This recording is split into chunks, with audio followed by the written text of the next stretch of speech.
Good evening, everyone. A little chazara. Sorry, but TorahAnytime.com is a very vast audience. New Mishnah, Achuz Adama, an animal that was seized by congestion of blood, Vamashenis, an animal that was smoked, Vamatsunenis, an animal that was chilled, Vishachla Dufni, if it ate wormwood, Vishachla Tzayis Tarnagailim, or the dung of chicken, Oishishasamayim Aroim, or ate uncovered water that a snake might have drank from Kshera. Achla Samamavis, if it ate poison, Oishikisha Nachash, or it was bitten by a poisonous snake, Muteris Mishum Treifa, the animal is not Treifa, but Vasur Mishum Sakanas Nefashis, a human shouldn't eat it because it would be injurious. Amashmul, Halita Chiltis, if you force fed it, the Indian food, ying, which is very sharp, Treifa, the animal's a Treifa, my time, the Min Kavalu Lamayonek, because it punctures the intestines.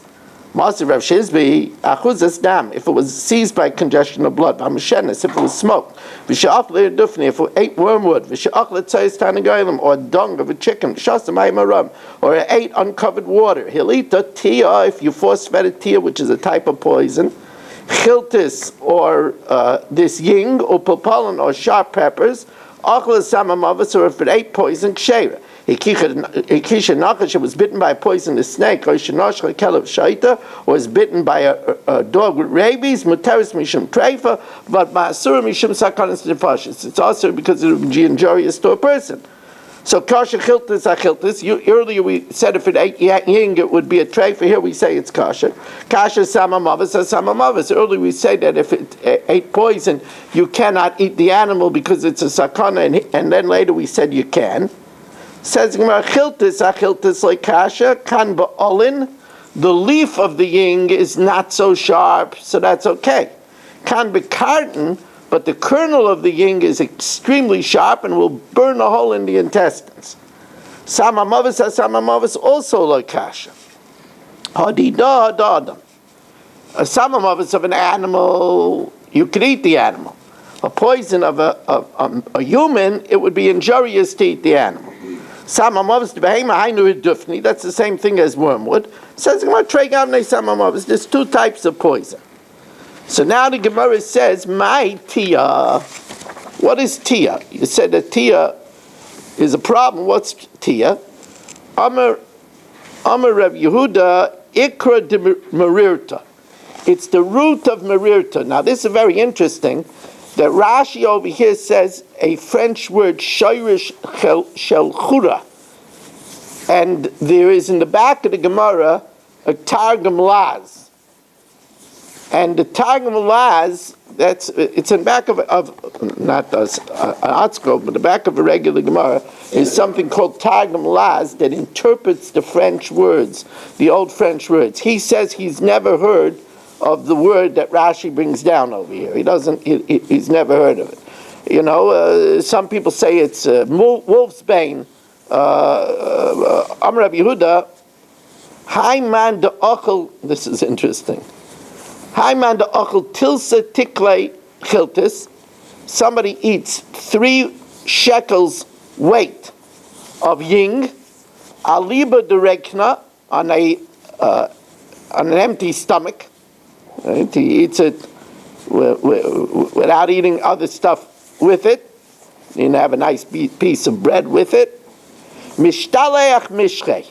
He'll get so hot that his skin will peel. I ate 1 measure of ying. If I didn't sit in water right away, my skin would have peeled off. Since I knew what to do, I fulfilled upon myself. Wisdom keeps the owner alive. Amar of Yosef, hi man, listen to this brew. Don't eat this brew if you know what you're doing. No, it's good for you. Haiman de Okel Shitzerei Beye. 16 eggs. Varboy Amguze. And has 4 nuts. Not 4, 40. Arboy. 40 nuts. Vishev Butisa de Pirche. and 7 caper berries. So remember this, 16 eggs, 40 nuts, and 7 caper berries. V'shasei revi'asa dedufsha, and drinks a quarter of a lug of honey, b'tkufas tamas, during the summer solstice, aliba reikna, on an empty stomach, mis'aker taya delibe. He'll have a heart attack. He'll rip the cord of his heart. So don't do it. How about Tavia? There was a deer, the Asi Lebe Reish Gelusa, that showed up by the Reish Gelusa, Dave Mifsik Karen Batraisa, that was missing a back leg. So we said if the Tzumas Hagidin, and that was the convergence of the 16 sinews, the juncture over there, Batke Rab Tzumas Hagidin, that the juncture was healthy, V'achsherei. Saval Ameichel Minei Ba'umtze, he was going to put a little bit on the barbecue, on the coals, and eat it rear. Amalei Shmuel Lechayish Mar Linikure. Aren't you worried that maybe the foot is missing because a snake bit it? And then it has poison. Amalei, so Rav said, my takanta, how can we tell? Shmuel was like a doctor. Noisveid b'tanura. Now, cook it well in an oven. The iu badik nafshe, then you'll see. Oisvei, put it in the oven, nafel tilche, and it fell apart. So you could see that the whole thing was inflicted with a poison. Kari Shmuel alei de Rav. Shmuel saw that Hashem didn't let anything happen to Rav. So he said about Rav, lo ye'una l'tzadik kalavin. To a righteous person, nothing bad happens. To a righteous person. Kari Rav alei de Shmuel, and Rav said to Shmuel, kol raz lo anaslach. No secret is held back from you. Right? Shmuel knew what to do. He knew an answer. Okay, now we're going to get into kashrus. Chol Avram wants to go out to Bun and eat. Wants to know what he's allowed to eat there. Rabbi, could the spice be will Sodom use cumin? No, it is not cumin. It's much stronger than cumin. Much stronger than cumin.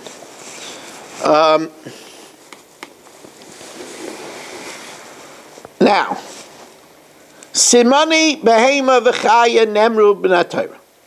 The simanim of a beast and an animal is in the Torah, right? It chews its cud and has split hooves. So you know it's kosher.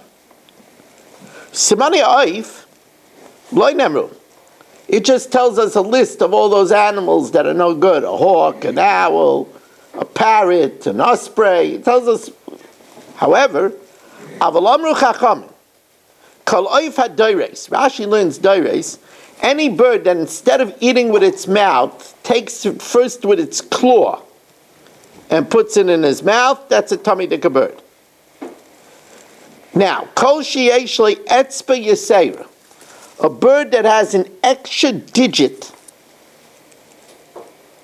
in the back, that's how Rashi learns, v'zefek, and a crack, v'kukabanoi niklaf, and the gizzard is easy to peel, tar. That's a sign that the bird is tar. Rabbi Elazar ben Tzaddik, there are birds with 4 claws, and they grab onto the tree, 2 on one side and 2 on the other side. That's a sign of a non-kosher bird. Kol oifa chaylik es raglav, that splits its claws, 2 on one side and 2 on the other, that's tummy. Now grasshoppers. Eddie's favorite food. Eddie travels, you should know. He travels all over the place. To Atlanta, you wouldn't believe where he travels in order to get a good grasshopper, chocolate-covered grasshoppers. Right? The last time he was when he was in a hotel in Yemen. He had chocolate-covered grasshoppers. Says the Gemara, "B'chagavim, kol sheyesh lo." These are the simonim of a kosher grasshopper. It has to have abar raglayim, 4 feet, abar knafayim, 4 wings. V'kartzulim, it has to have 2 hoppers. Uknaf of chayfen es rubai, and its wings have to cover the majority of the body. And here's the catch: with this, we would be eating grasshoppers. And by the way, we would be enjoying it. It's a good food. You'll say, grasshopper? Chicken? We got used to chicken. We would be used to grasshoppers. But the last thing that Rabbi Yossi adds makes it that we can have grasshoppers. Rabbi Yossi, I'm u'shmoi chagav. And we have to know that its name is chagav. Today, we do not have the tradition which ones is called chagav, and therefore we can't eat it. In Yemen, they have a tradition. So there are Yemenites that eat grasshoppers. Rabbi Hyman has a annual exhibition, Yeah. and he has a enclosed kosher grasshopper. The bottom of it has ches on it. It's like ches. Oh yeah? Yeah. Oh, yeah? Next time he comes, you should bring it in. It's very interesting. The bottom of it has a ches? On the chest. If you turn Wow, it that's over, so interesting. on the chest, he said, "Look, this is a kosher grasshopper. It's encased in in one of these like it." Plastics. And my wife and I saw it. It was in. He said, "Look, yes." Well, that's a very fascinating thing. I mean, When I see him tomorrow, I'll ask you if you could. ask who? Rabbi Hyman. Oh yeah? Yeah. Yeah, he has like an exhibit. There's an exhibit. It's very interesting because Rav Chaim Kanievsky wrote a sefer about grasshoppers, a whole sefer about it. And there were certain things he wasn't sure of. And there's a famous story that a grasshopper flew through the window and landed on his desk and stood there as Rav Chaim observed it and wrote about it. And it happened again when he was learning it again, and he still had some questions. Now this story gets a lot more famous because there was a Yid that they told this to, and he made fun of it. Yeah, sure, the jumping grasshopper. Yeah, you might expect me to believe that? He got home, and his entire house was infested by grasshoppers. And they called exterminator after exterminator, and they couldn't get rid of it. So they told him, I think the eitzah is you got to go to Reb Chaim and ask him for mechila, which he hurriedly did, and then the house disappeared of the grasshoppers. The kosher grasshoppers or the non-kosher grasshoppers? I think that they had an M on the bottom. That stands for Muller. They say that when they did renovations in Rav Chaim's house, that area they didn't touch because it was like a zecher of a miracle. It was really like... Anyway. I asked the Sfari Rav what it tastes like. He said he's eaten grasshoppers. And he told me it tastes like egg yolk. That's what he said. Okay. The Maisa is, why do I say it's a good thing? Because it's a Parsha Malaya in the Torah. I mean, the Torah made a special category of grasshoppers. So it's if you know how to prepare it, Marshall would become an expert, but probably even better than Romanian hot dogs. It's probably... Now... Grasshopper sounds sunny side up to me. Obedogim, when it comes to fish, kol sheyesh le snapper v'kaskesses, it has to have fins and scale. Rabbi Yehuda, it has to have at least 2 scales. Shnei kaskasin, because the word kaskasin is kas. In other words, it has to have 2 of them. Snapper echad, 1 fin is enough. Ve'elu ein kaskasim, the kaskasim are akfuin by, the scales attached to it. V'sampirin, that's a perech b'hem, the fins that guide them. So now we're going to get into some other features of kosher animals. Now we have to know that animals have 2 rows of teeth. There's the teeth towards the back. It has a big elongated mouth. There are teeth towards the back, and certain animals have teeth in the front. kosher animals, since they chew their cud, they don't have any front upper teeth. They don't need it because they chew their cud, it gets digested again, it goes to the base hakaisis. So we'll see that this will be an important feature. Tan Rabbanan, Elu ein simani behema. Kol behema mafreses parsa. It has split hooves. Kol behema shemala geira, and it chews its cud. Biyadua, you should know, she'ein lo shinayim lamala. It doesn't have front upper teeth, utahira. Says the Gemara, any animal that doesn't have upper front teeth is tar, uklalahu, a camel. The zoologists in the shir are going berserk. Uklalahu, varigamal, a camel, it's obviously camel's not kosher. The malageru, it's an exception. It chews its cud. Ve'ein lo shimayim lamala, it doesn't have front teeth on top. Vitame. So the Gemara says, Gamal nive yislei. The camel has at least one or two front upper teeth. It has a few fangs. Very ben gamal, but a young camel, the nive nami leslei, it doesn't have, and it chews its cud and its stomach. V'su are a shofan varneves. Now there's a whole shaila if a shofan is a coney, if it's a hyrax. A nevis, they say, is a hare. The malas gerehain, they chew their cud. V'yeshlam shinayim lamala, and they have upper teeth. So it really runs against the rule. Utmeyin. Void, and what's this business about teeth? What are you introducing teeth over here? Shinayim miksiva, it doesn't say in the Torah anything about teeth. It says chewing its cud and split hooves. What are you mixing up with teeth? We're talking about what happens in a for instance. If it doesn't have upper front teeth, you could know it chews its cud and it has split hooves with tahara as long. So the Gemara says, wait a second, just check the hooves. Says the Gemara, could go and show you the animal hooves were cut off, so you couldn't check them. Could Rav Chisda, Rav Chisda, Yemahalach b'midbar, if let's say, who would be doing this? Eddie. What else? Eddie was walking in the Sahara. He has a few clients in the Sahara. So Eddie was walking in the Sahara. He found an animal. He's hungry.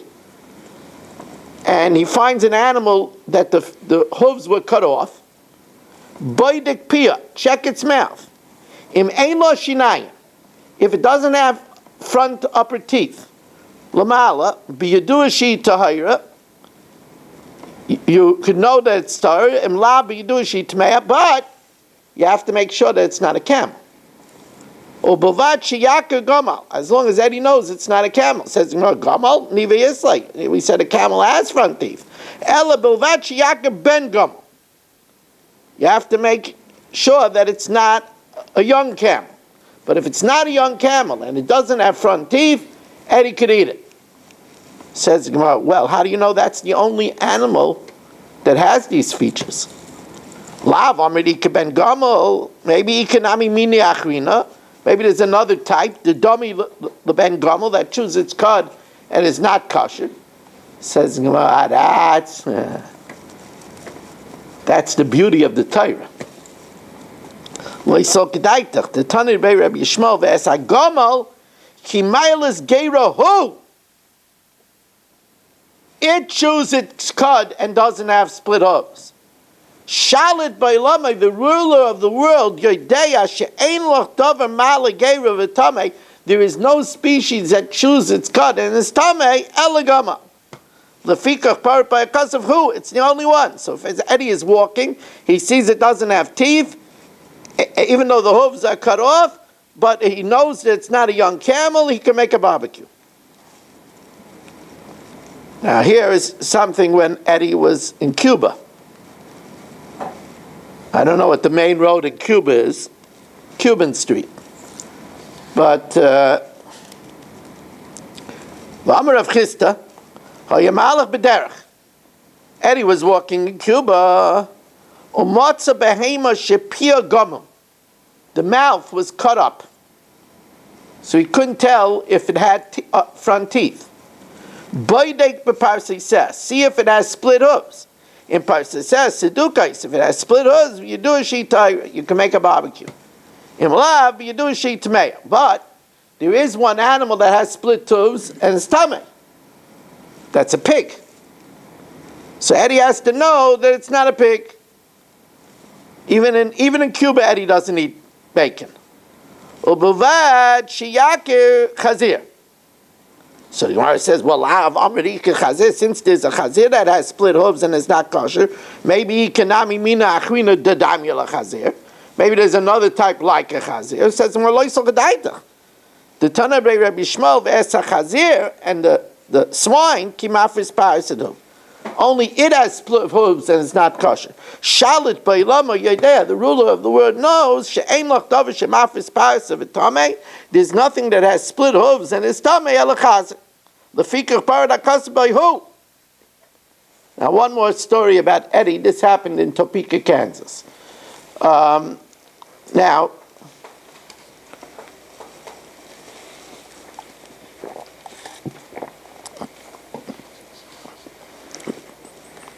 V'amar Rav Chisda, Hayamalach b'midbar, Eddie was in the desert, umatza behema shepia gomim. Oh boy, double trouble. The mouth was cut up, uparsiseh chatuchas, and the bottom was missing. So now he can't tell if it's maligay, he can't tell if it has split hooves.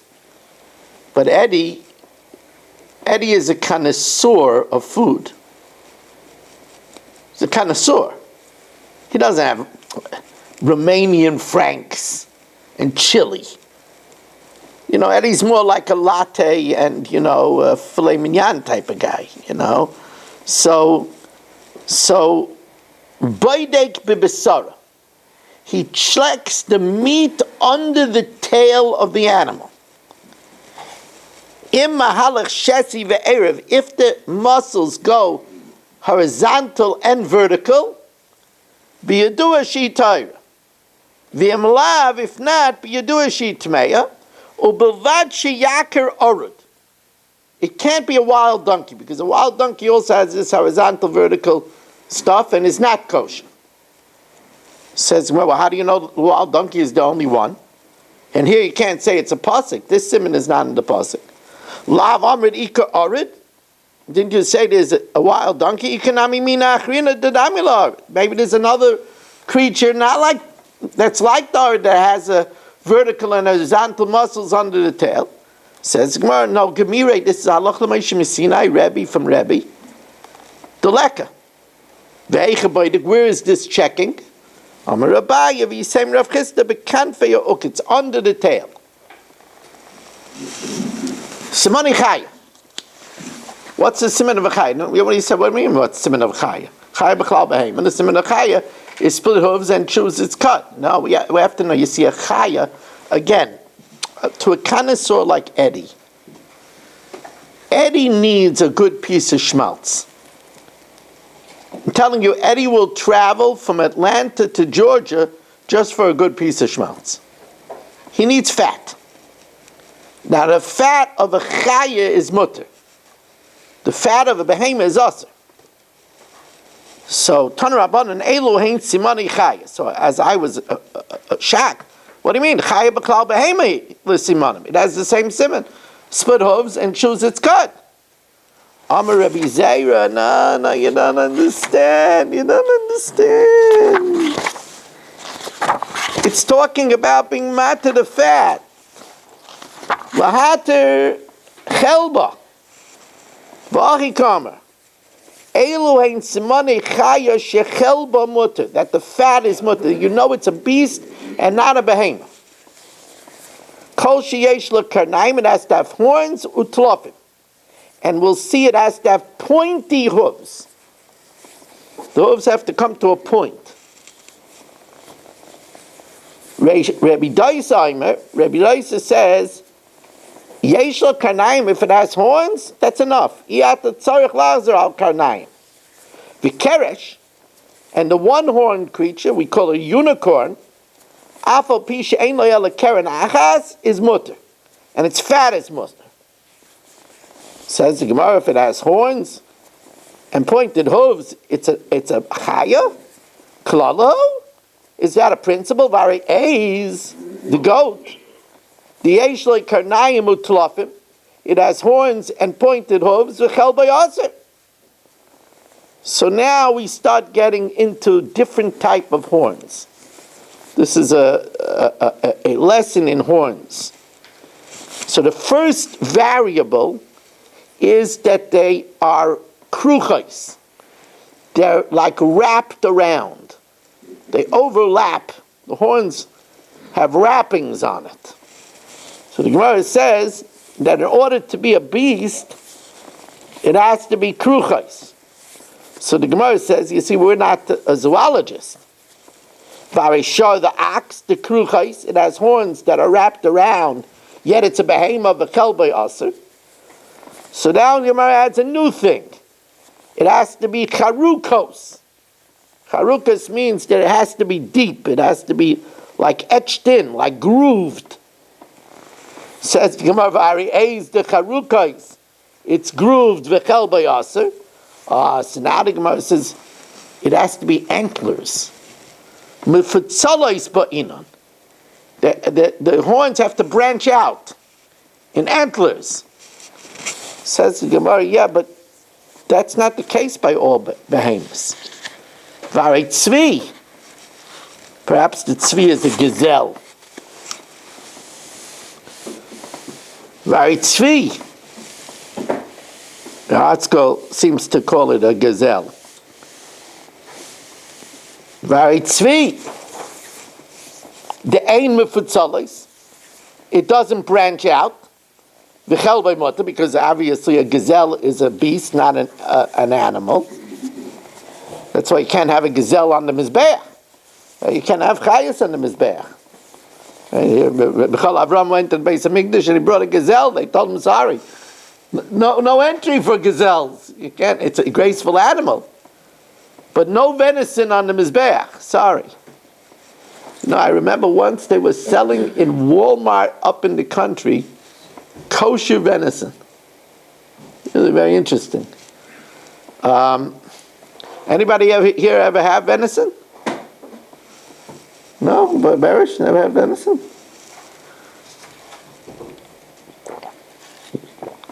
There used to be a restaurant in Manhattan.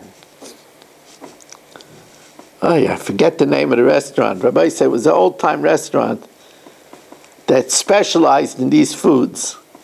Maybe Lavanas? Lavana, yeah, I think. Yeah, they used to sell quail. So anyway, so the Gemara says, so it's a problem. Variez de charukais. Excuse me, vari tzvi, the ein mefutzalos, it doesn't branch out. V'chel by mutter. So now the Gemara adds a new variable. Chadurais ba'inon. The horns have to be rounded. Hilkach. Heicha de mipatzla, where it branches out, lastina v'leidaina. There is no question. It's definitely okay to eat the chayla. Heicha de loy mipatzla, where it doesn't branch out, ba'inon kruchais, we need it to be kruchais, like layered, chaduros, it needed to be rounded, v'charukas, and grooved. V'hu de mivla chirkayim, and the grooves have to be very close together. Says the Gemara, that's why we have a question about, I believe this is, does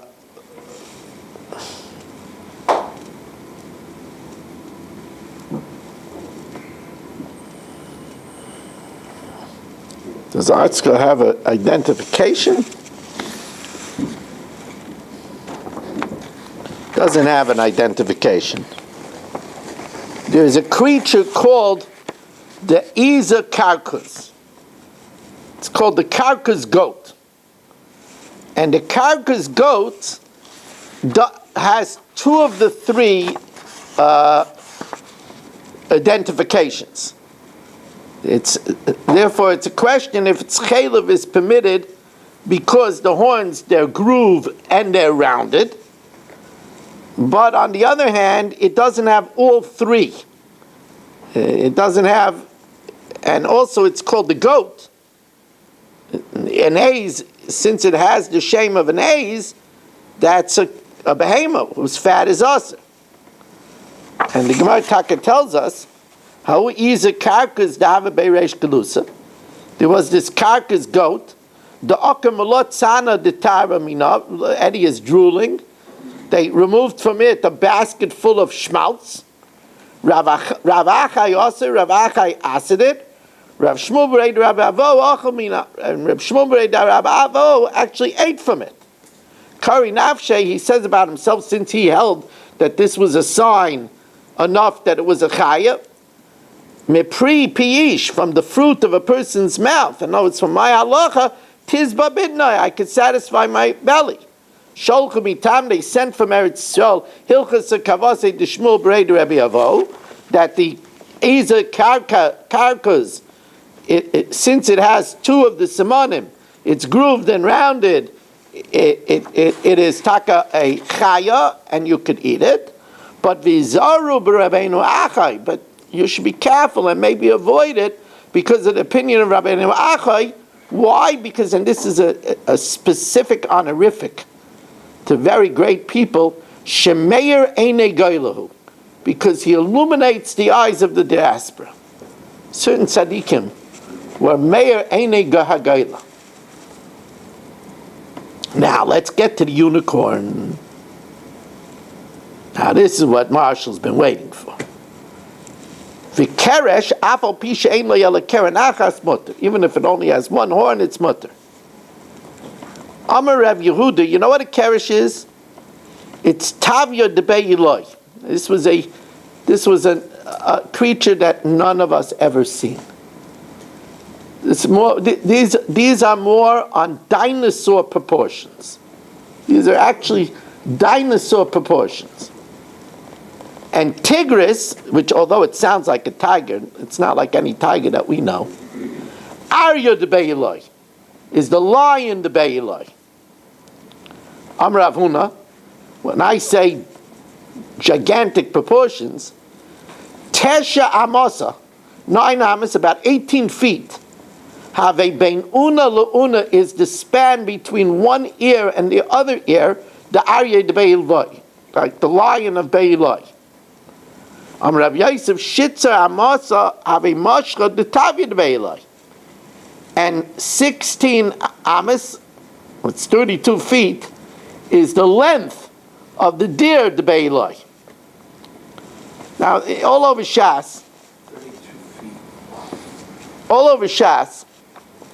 there are debates between the emperor and Rabbi Yeshua ben Chananya.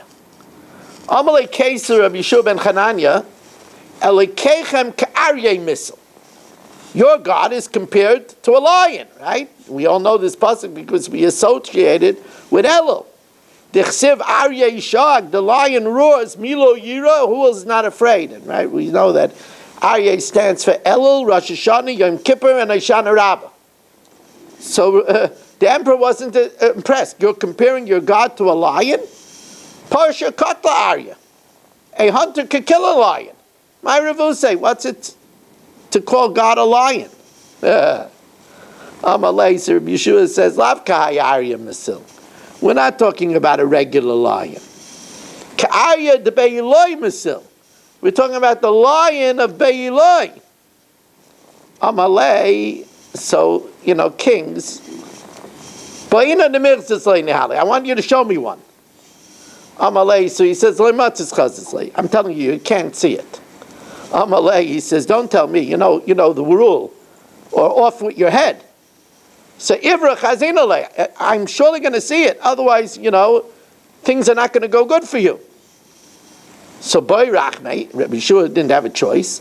He davened, Is Aker Meduchte, and the lions started coming.